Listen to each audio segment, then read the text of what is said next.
តើអ្នកជឿទេនៅលើពិភពលោកមានផ្លូវមួយដែលមានជ្រោះជម្រៅរាប់រយម៉ែត្រនៅម្ខាងហើយគ្មានរបាំងការពារសោះ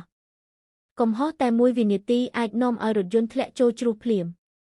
ផ្លូវនេះធ្លាប់ត្រូវបានគេហៅថាក៏ផ្លូវមរណៈតើវាស្ថិតនៅប្រទេសណា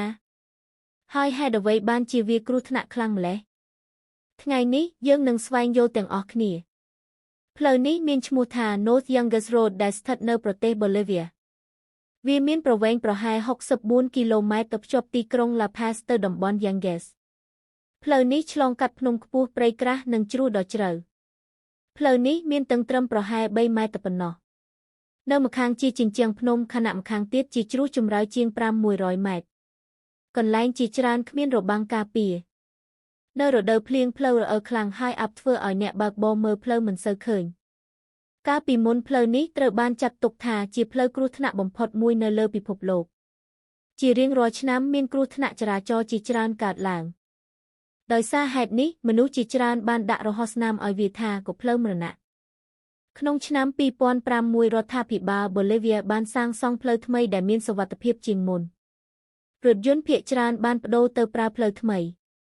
ប៉ុន្តែ North Llanos Road នៅតែបើកឲ្យប្រើប្រាស់ហើយក្លាយជាកន្លែងទេសចរណ៍ដ៏ល្បីអ្វីដែលគួរឲ្យភ្ញាក់ផ្អើលគឺមានអ្នកទេសចរជាច្រើនទៅជិះកង់លើផ្លូវនេះទោះបីជាគ្រោះថ្នាក់ក៏ដោយពួកគេចង់សាកល្បងបទពិសោធន៍ដ៏រំភើប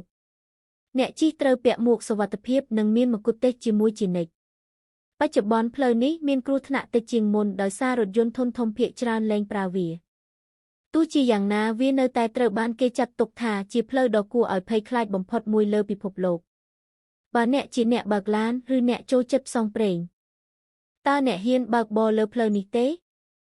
សូម comment ប្រាប់ខ្ញុំផងបើអ្នកចូលចិត្តវីដេអូបែបចំណេះដឹងអំពីពិភពលោកសូមចុច like subscribe និង share ដើម្បីគាំទ្រ channel របស់យើងសូមអរគុណហើយជួបគ្នានៅវីដេអូបន្ទាប់